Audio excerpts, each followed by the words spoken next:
in broad terms, addiction is always an attempt to solve the problem of emotional pain. My mantra on addiction is not why the addiction, but why the pain.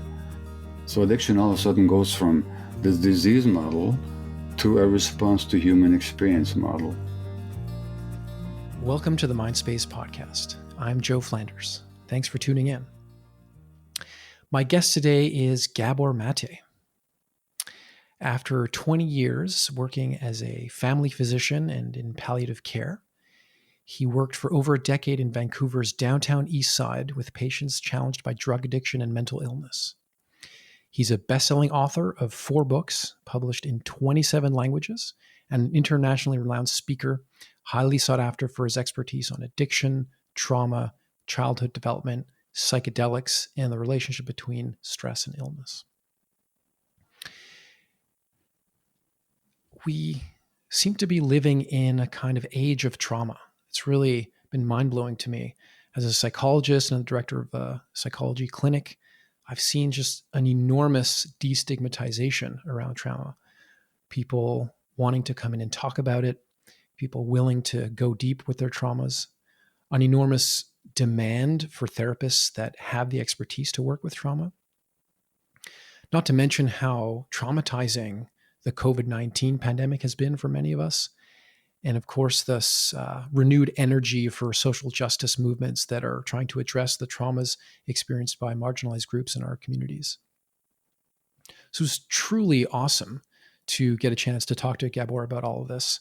He's someone that deeply understands trauma, that's been studying it through a medical lens and a psychological lens for many, many years, understand its effects on human development, on our minds, on our bodies, on our relationships, on our communities. And the conversation was incredibly enlightening, informative, and inspiring to me. I'll just mention briefly what he's up to these days. And all this can be found in the show notes and on his website, drgabormate.com. So right now, just last week, he released a really cool documentary. I saw it over the weekend. It's a documentary film about his life's work. It's called The Wisdom of Trauma. He's just wrapping up a new book called The Myth of Normal: Trauma, Illness, and Healing in a Toxic Culture. It's due out next year. He's got a bunch of online courses, including a year-long program for health professionals called Compassionate Inquiry, and another online course hosted by Wholehearted called Healing Trauma and Addictions. So again, all that can be found in the show notes and on his website. Our conversation covered the following. We talked about his own childhood traumas, how traumatic experiences affect human development, his non-pathologizing approach to understanding and treating addiction, his view of the limitations of how mainstream healthcare approaches trauma and addiction, the links between trauma and physical illness, the role of psychedelics in healing trauma. And I was glad to get a chance to ask him about what he's optimistic about, what he sees these days as things to be excited and inspired by. So without any further delay, here's my conversation with Dr. Gabor Maté.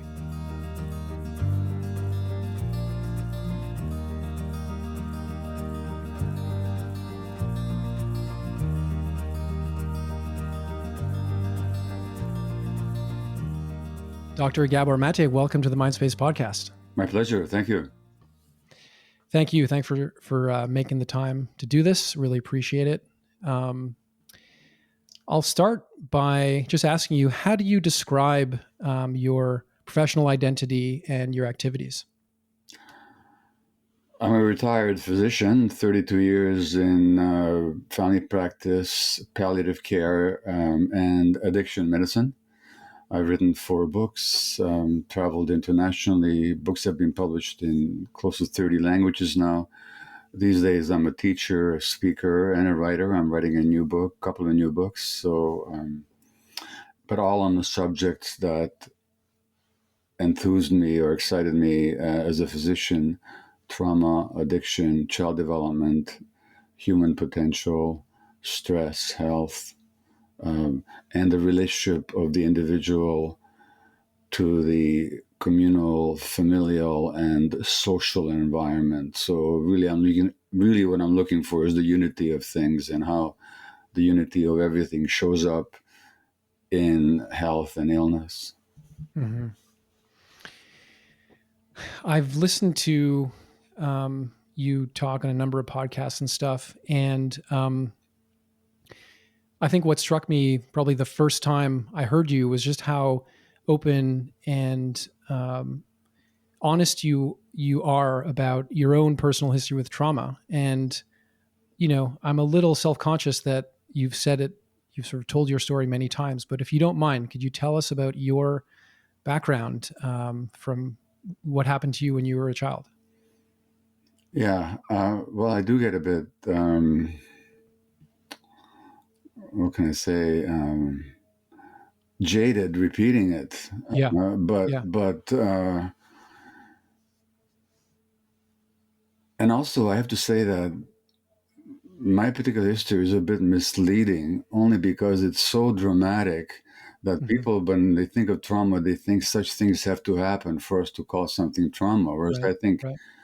trauma is much more subtle than that. And Clyde Hertzman, who's a seminal researcher who died way too young here in Canada, internationally known researcher into child development, said that it's not the big things, but the daily misfortunes that affect children that have overall impact. So, with that introduction, Yeah. my trauma is particularly dramatic because it happened in the last 2 years of the Second World War. Um, Being born a Jewish infant 2 months before the German occupation of Hungary, my family then goes through the genocide. My grandparents' aunt taken to Auschwitz, my father taken to forced labor. My mother and I survived the conditions of the Allied bombing of Budapest, the ghettoization of Jews, the deportation of Jews, and I experienced hunger, dysentery, and separation from my mother, and all that within the first 12 months of my life. All of which is a huge impact on the formulation of my personality and my emotional states and determining many aspects of my behavior and emotional life later on. So that's what I can say in a nutshell. Hmm.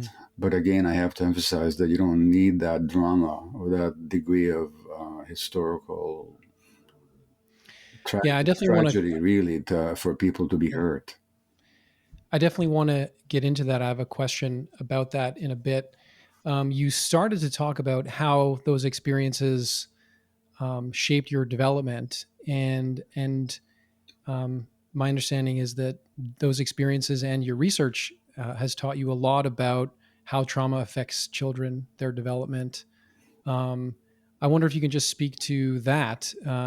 Yeah, how do children adapt and get through these experiences, and how does it affect them as they grow up into adults?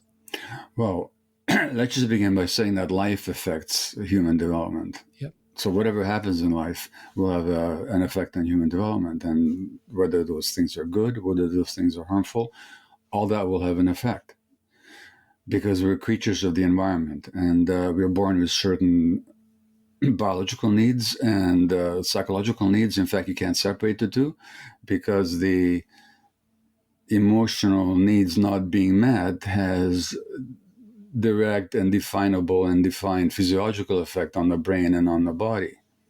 And this begins in utero. So already stresses on a pregnant woman will have an impact on the physiological stress reactivity of the infant. In fact, a study recently, within the last 2 weeks, showed that stress on the mother in pregnancy shows documentable effects on the infant's stress responsivity up to age 45, Hmm. which is when it was studied. And there's some gender differences on how prenatal stress affects the females and males. So it begins in uterus. Hmm. So the more stressed women are, the more inflammation there might be in the child's body, the more the stress regulation mechanisms of the brain might be disturbed, metabolism is affected, and so on. And this then goes on to childhood, infancy. And so you have a combination of physical effects, but you also, if you look at how the human brain develops, the most important determining influence on the actual development of the brain is the quality of emotional relationships between the child and the parenting environment. And I'll quote you from an article from Harvard Center on the Developing Child, published in the journal Pediatrics in 2012, that says the architecture of the brain is constructed to an ongoing process that begins before birth, continues into adulthood, and establishes either a sturdy or a fragile foundation for all the health, learning, and behavior that follow. Not some of the health, learning, and behavior, all the health, learning, and behavior that follow. And, second sentence, the interactions of genes and experiences literally shapes the circuitry of the developing brain and is critically influenced by the mutual responsiveness of adult-child relationships, particularly in the early childhood years. Mm-hmm. So, under the circumstances of my own first year, when my mother was concerned with sheer survival, grieving the death of her parent, agonized over the absence and unknown fate of her husband, that she could not provide me with those playful, relaxed, stress-free interactions that I required for my healthy development. But you don't need that degree of stress. In modern society, a lot of parents are stressed in such a way that they can't be responsive to their child's needs, not because they don't love the child, just because they're too stressed, too depressed, haven't worked out their own traumas, too distracted. So that, again, I'm just emphasizing that you don't need the drama to create the trauma. Right. I've heard you talk about how children adapt to these highly stressful environments, right? And that adaptability can sometimes be quite remarkable and actually produce some quite incredible skills or sensitivities later in life. Obviously, it comes at a cost, but can you articulate how that adaptation sort of happens and how some people end up with these, I don't know, superpower might not be the right word, but these sort of like exceptional skills in some ways? Well, so let me quote you again from the same article that I just cited. This is again from Harvard Center on the Developing Child, 2012. Growing scientific evidence demonstrates that social and physical environments that are necessary, that social and physical environments that threaten human development because of scarcity, stress, or instability can lead to short-term physiologic and psychological adjustments that are necessary for immediate survival and adaptation, but which may come at a significant cost to long-term outcomes in learning, behavior, health, and longevity. Now, so they're saying that the adaptations are necessary in the first place, and they help the child endure the immediate stress, but they become source of problems later on. And that's largely how I see it. So it's not the adaptations that result in these skills, but in working through them later on that result in certain skills. So let's take an adaptation. Tuning out, absent-mindedness is an adaptation. Dissociation is an adaptation. When the stress is too much and one can't change the situation or escape from it, then one dissociates. Well, that's not a good thing, but it's a good thing in the short term, because otherwise the child's brain just couldn't endure the stress. That same dissociation then results later on in any set of mental health conditions, from ADHD, where tuning out is the hallmark of it, so that's what I've been diagnosed. We're at the extreme end of the scale with psychosis or dissociative disorders. Now, working them through results in a lot of insight. Mm-hmm. The adaptation, or take an adaptation like, given my first year of life, I get the message that I'm not wanted, which is certainly the message that the world gave me. Well, then I might work very hard later on to make myself wanted. Right. So that makes me a really good physician. I work hard. I'm available to my clients, more than available, day or night. I work hard to ensure that they do well. All those are good things. But driving it to a certain degree, to a significant degree, is this desperation to be wanted and to be validated and to justify my existence, which the world denied that I had a right, and denied my right to when I was first in this universe. So that may seem like a good thing. Now, being a dedicated physician or whatever professional or pursuit that you have, that's a good thing. But if it's driven by an unconscious need, it's not a good thing. Mm-hmm. Mm-hmm. Now, we can learn to work through those things. And I've gained a lot of insight and empathy and I dare say compassion through working through my own material. But it wasn't that the adaptation itself made me compassionate. It's, well, I don't know what to say. I'm not sure I'm being clear on this answer here to you, Joe, because Yeah. it's I, true. I, From a very early age on, I was aware of pain in the world. And I was very aware that people have felt pain or were hurt who in no way deserved it. And the question, why are people hurting people, has always agitated me. Like, how could this have happened? What yeah. made human beings behave the way they did, and what makes them behave today the way they do? So those experiences certainly can excite those questions in someone's mind. As far as sensitivity is concerned, Yes. which you mentioned, by and large, it's I think that's the one thing that's genetic here. Um, Mm. there are certain genes, and this is a big mistake that a lot of researchers make. They think people inherit mental diseases. No, they don't. There's no gene that codes for any mental illness. There's no set of genes that code for any mental illness. There's no set of genes without which you can't have a mental illness. There are a set of genes which, if you have them, you're more likely to have any number of mental health illnesses, non-specifically. Now, but will those same genes, given good circumstances, lead to increased creativity, leadership, spontaneity, aliveness? So what are the genes for? The genes are for sensitivity. Yeah. And the more sensitive people are, sincere meaning the Latin word sincere, to feel, the more they feel. That means when bad stuff happens, they feel that more, and their adaptations become more rigid. At the same time, when good things happen,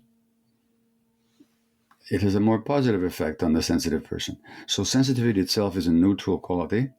Given the right environment, it's highly beneficial. Given the negative environment, it leads to more pain and more suffering. Mm-hmm. But it always makes for a more possibility of insight and empathy. Mm-hmm.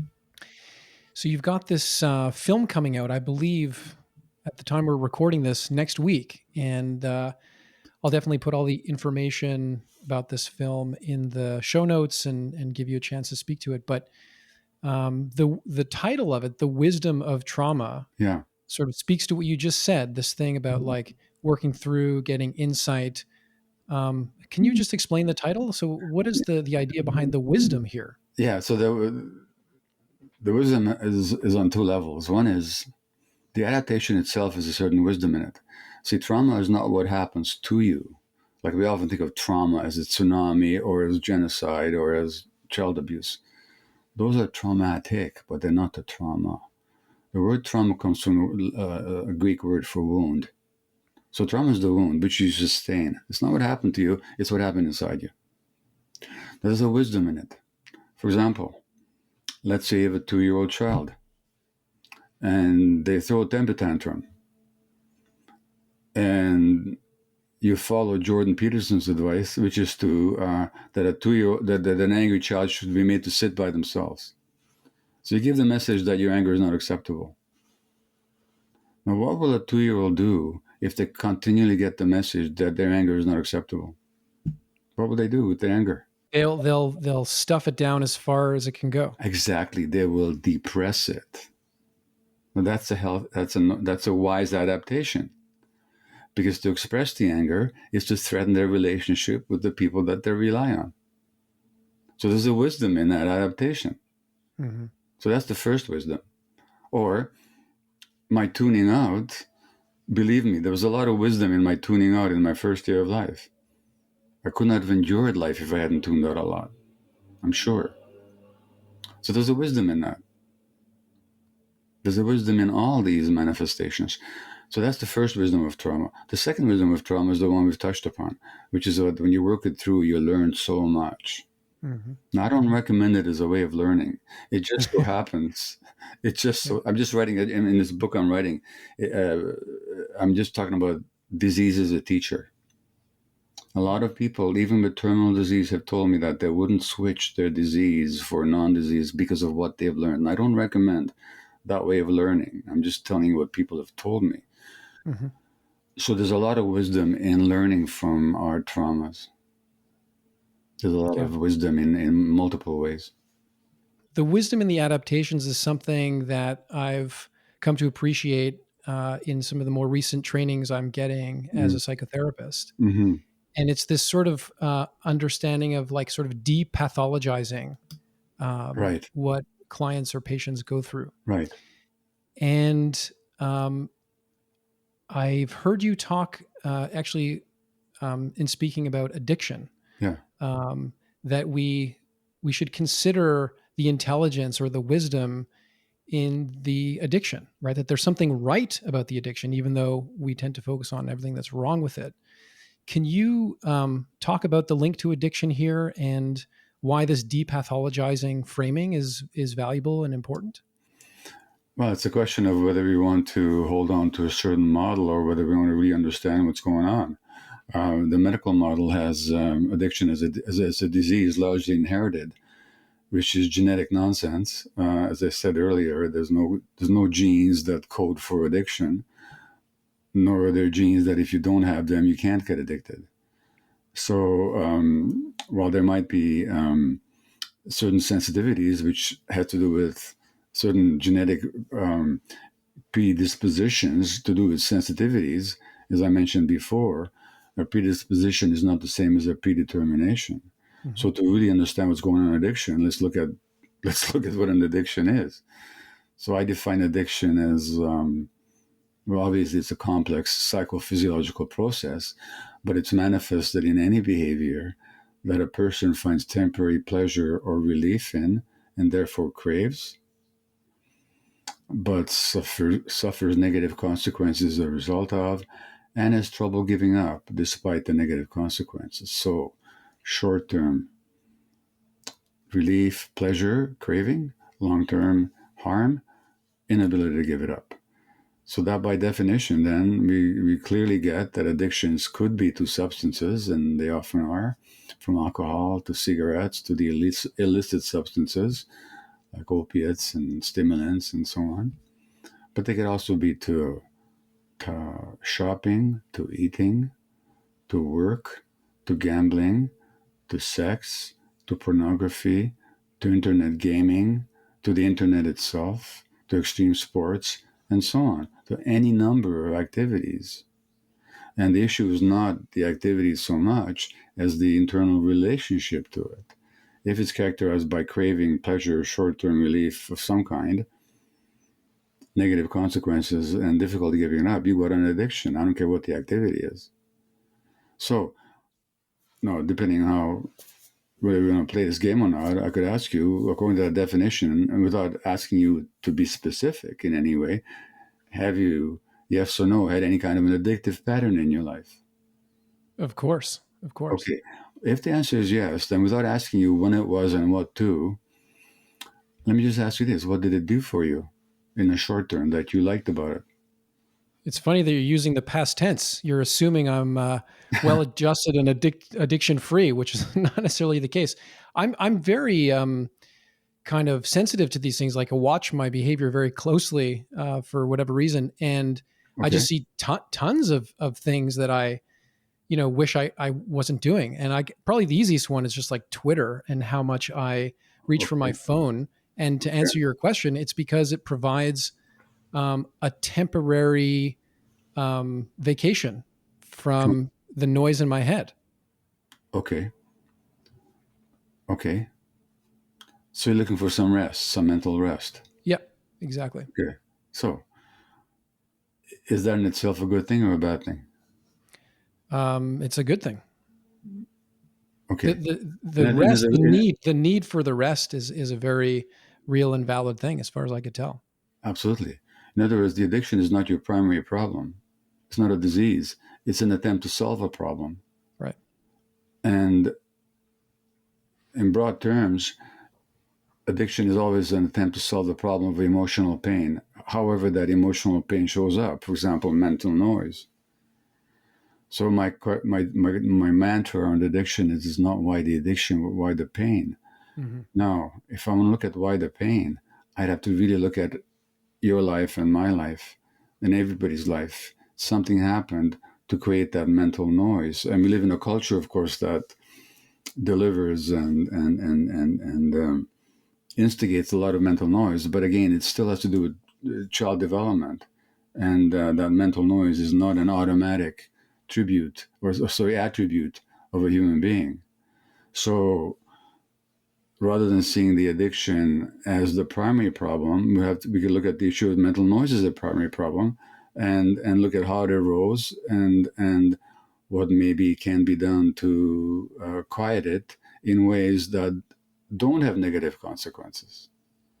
So addiction all of a sudden goes from this disease model to a response to human experience model, which means that treating it needs to take into account human experience and the trauma, the traumatic imprint Mm-hmm. that human experience carries. So, So you've got this book that you've been working on coming out next year, I believe, "The Myth of Normal: Trauma, Illness, and Healing in a Toxic Culture." yeah. I have a feeling we're getting some little previews from the content of that book. I just wanted to talk about that you've been quite critical, on record and even in our conversation about sort of mainstream medicine's approach to trauma and addiction.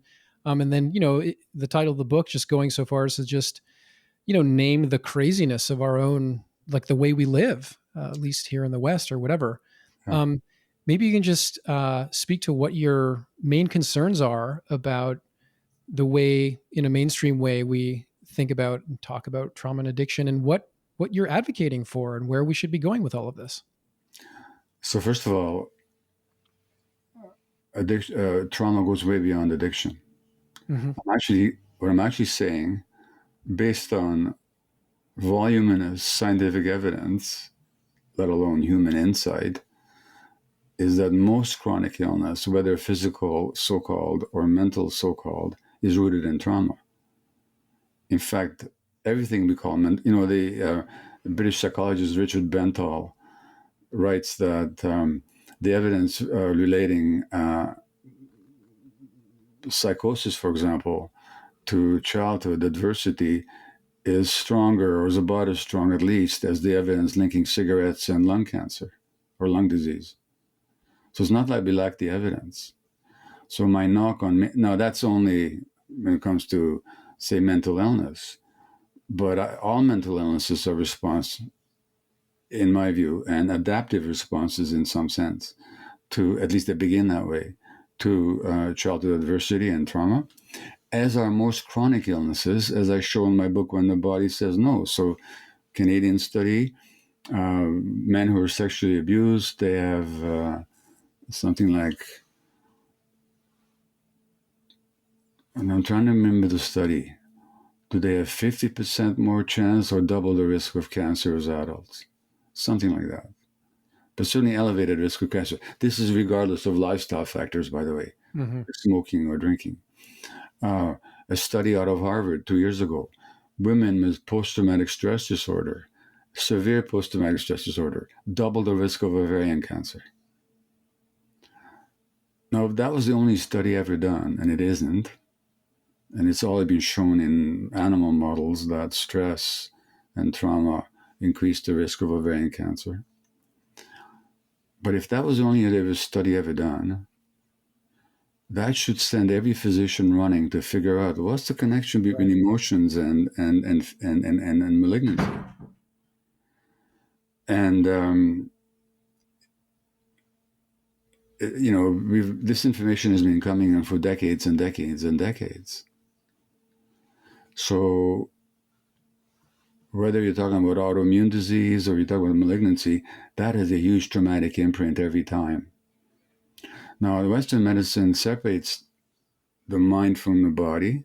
Oh, by the way, the ovarian study, the ovarian cancer study, the milder the symptoms of PTSD, the less the likelihood of cancer. Wow. Which means that if we help people deal with their traumas, we could potentially prevent malignancy. Now, there's all kinds of physiological reasons for that, and the physiological pathways have actually been worked out. Mm-hmm. None of this is a mystery. Mm-hmm. But for all that science, the average medical student never hears this stuff. At least until recently, it's changing a little bit. The average student does not get a single lecture on trauma. They should get a whole year-long course on trauma. Mm-hmm. They don't get a single lecture,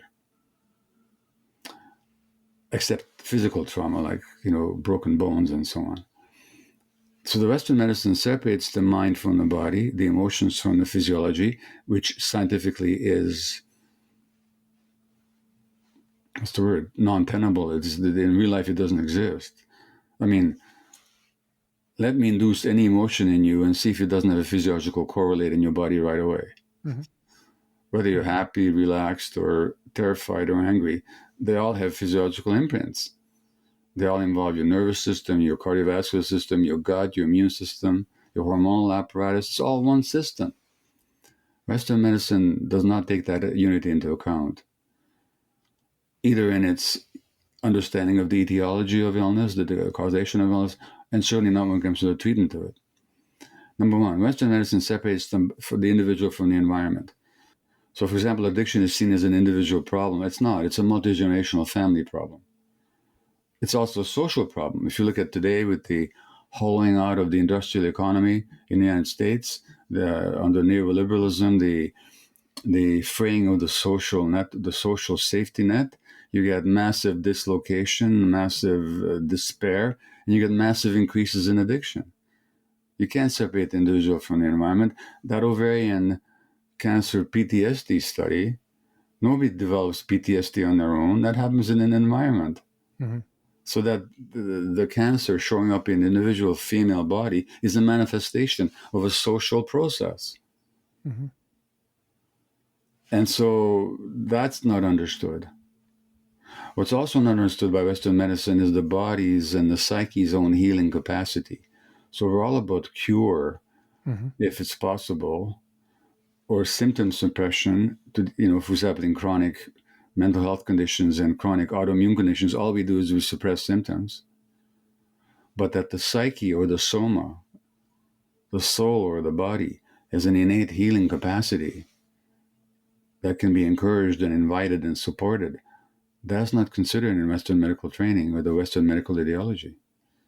So those are significant gaps which really limit as amazing as Western medicine can be, and one gasps at the miracles that they can perform. Mm-hmm.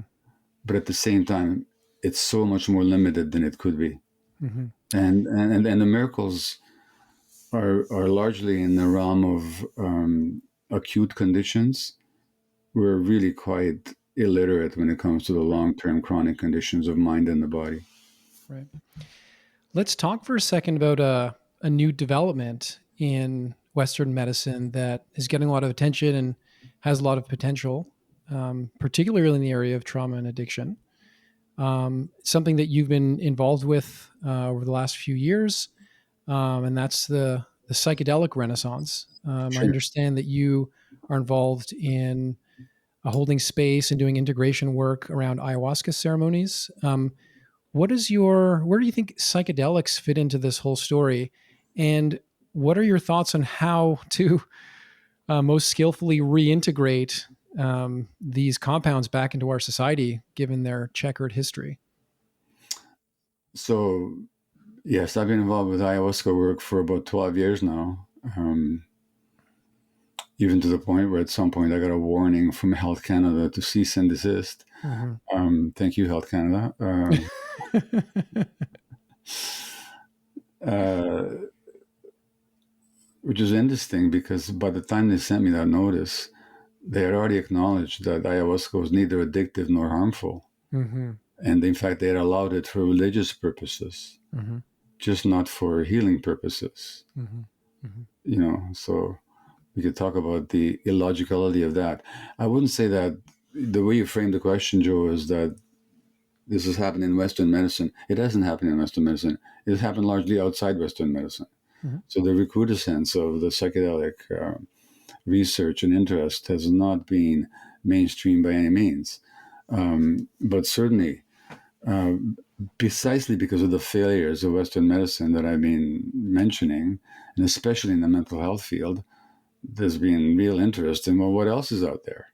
Yeah. We have the resurgence of research, particularly the very detailed and extensive research now in the use of MDMA in the treatment of post-traumatic stress disorder. I mean, if somebody told you 5 years ago, you know, MDMA could prevent ovarian cancer, you think that'd be nuts. Right. But in fact, it makes perfect sense Right. because if it can heal PTSD, it can help you heal all kinds of diseases Mm-hmm. or prevent all kinds of disease. Mm-hmm. So the studies have been in MDMA, studies with mushrooms now in end-of-life anxiety, but there's nothing specific about end-of-life anxiety. They just allowed those studies because those people were dying anyway. But mushrooms, I know can help anxiety.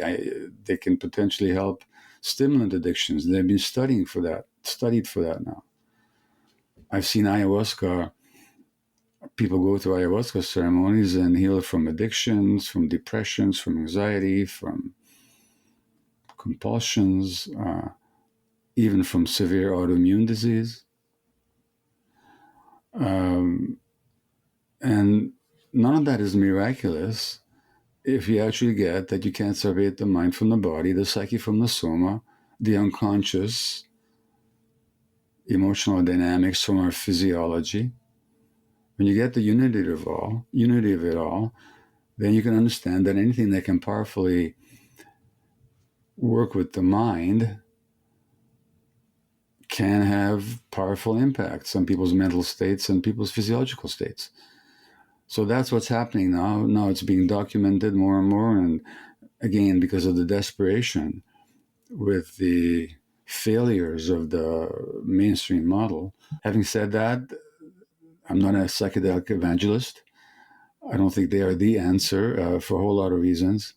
One of them being is that most people will never have access to it. I mean, under the best conditions, I can't imagine how large numbers of people will be able to be trained enough to pursue these practices, or many people who can afford them.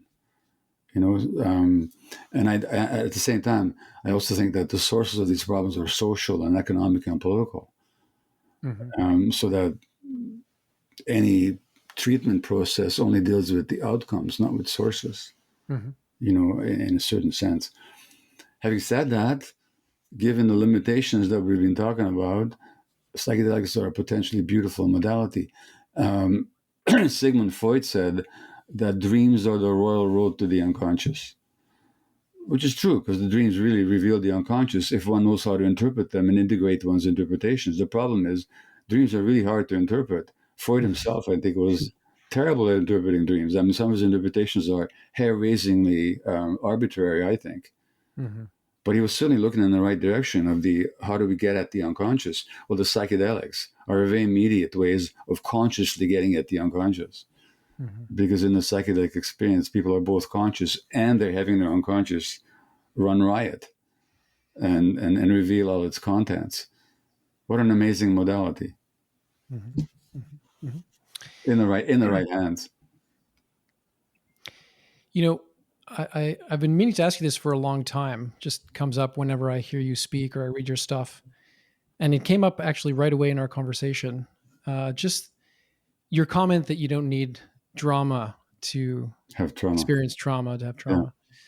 Um, is everyone traumatized? Is being born traumatic? Well, birth can be traumatic, and in this society, we actually make sure that a lot of birth is traumatic because of the heavy, unnecessary medical interference with birth, which would be life saving in some cases, but is way beyond that right now. And that actually interferes with the natural physiological hormonal processes of birth. So, birth need not be traumatic. I mean, unless one says that life is traumatic, because there's no way to live without being born. So, in writing this new book, Mhm. I looked at what are basic human needs. And there's two ways you can hurt people.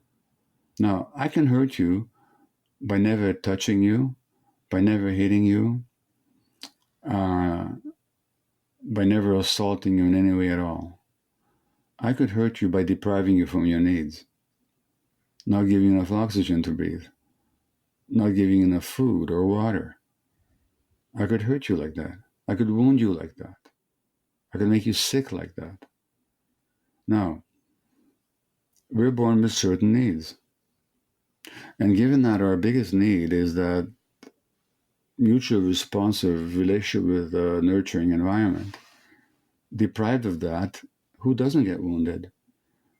And in our society, very few people really get that optimal, nurturing, interactive, responsive environment because the parents are too stressed, because the community is no longer there to support the parents as it was throughout our revolution, because parents are themselves traumatized, because society creates a lot of strain and puts a lot of burden on people. So there's very few who are not wounded in this culture. Mhm. Very few. So if you understand the meaning of the word trauma as coming from wound, then yes, there are very few who are not traumatized to some degree or another. Now, there are, of course, ranges and the whole spectrum of trauma, Mhm. but hardly anybody escapes it completely. Mhm. One thing I learned about you when we met the first time a few weeks ago, I'll just actually tell the story um, briefly to kind of give some context. We met at a meeting for the Numinous Clinical Advisory Board that you're a member on, and I Yes. work at Numinous. And I was excited to meet the board. I hadn't met people before. I hadn't met you, and I was sort of enthusiastic and excited to kind of present to the group that that I'm now joining the team. And the facilitator said, "Does anyone have any questions for Joe?" And you sort of looked up and you said, "I had a question for Joe." I was like, "Oh, cool. What's Gabor Maté going to ask me?" And you said, "Mindfulness. Like, what the hell? There's nothing about trauma in mindfulness. Do you know anything about trauma?" You just you went straight into that, which I Mm. understand very well why you did. Be curious to unpack that a little bit. But my question here is like, you're tough and you're critical of, a lot of the sort of systemic and structural things in our society and how medicine operates and all this kind of stuff. I don't know. What are you optimistic about? What are you excited about? Well, critical, like, see, already critical is already a formulation, Yeah. you know? What is a critique? Well, um, Used properly, what does that word mean? I like when I say you're critical, that I don't mean that in a judgmental way, just that you're calling out certain flaws or Okay. gaps in our understanding of human experience and health and wellness. So, But you see, I know what you meant, and I'm not, yeah, and I neither found it offensive, right. nor am I finding anything to defend. Um, but I just want to put the word critical into a larger context. A Yeah. critique is an evaluation. Yes. So when I talk about Western medicine, I've acknowledged its brilliant Yes. achievements, and I say here are its limitations. So I'm not critical. I'm just making a critique. I'm saying, Right. here's how it is. Here's Right. what it can do, and here's what it cannot do, and here's why it cannot do it. Okay? So, what am I optimistic about? Yes.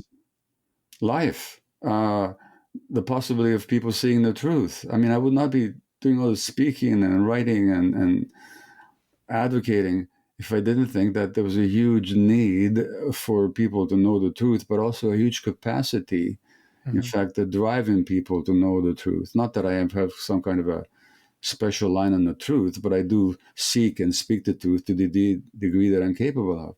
I'm completely optimistic about the human capacity to receive and to grow with reality.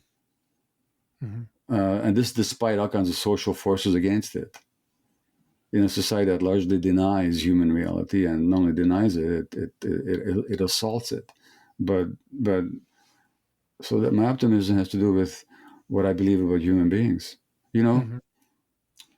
Anne Frank, in the Diary of Anne Frank, um, a few months before she was taken to Bergen-Belsen to die, she wrote that basically that no matter what, she says, I believe that people are good at heart.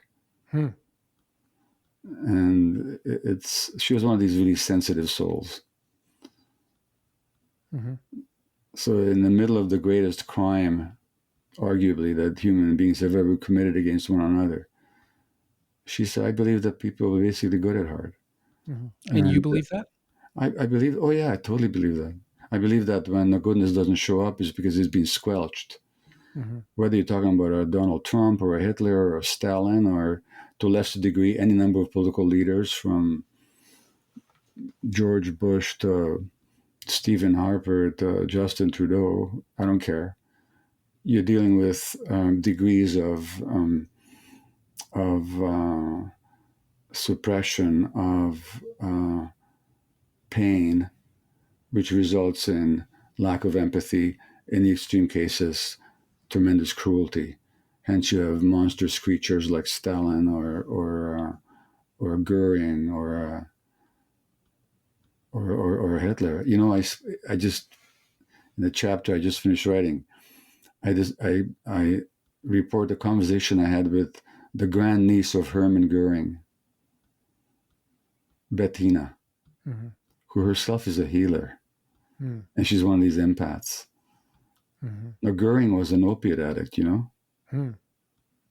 The Reichsmarschall was an opiate addict Mm-hmm. and a food addict. And Bettina talks about a healing experience where, being an empath, she entered into the psyche of her granduncle, great uncle. Mm-hmm. She said it was monstrous and black. Oh. Well, of course it was. He was a highly traumatized man. Mm-hmm. And I think if he hadn't been traumatized, he could have been a good man. That's what I believe about any of them. Mm-hmm. So, Gabor, it's very important to me that you continue doing this work and that you sustain your energies. And I know that this afternoon that involves you getting into the pool for a swim. So we're at time here, and I want to make sure that you have that space for self care. And so, just again, super grateful that you taking the time to do this. Really enjoyed our conversation, and please keep doing all the good work. And we'll make sure to promote all this cool stuff coming up, your book and the film and all these online courses that you're doing. So thanks again.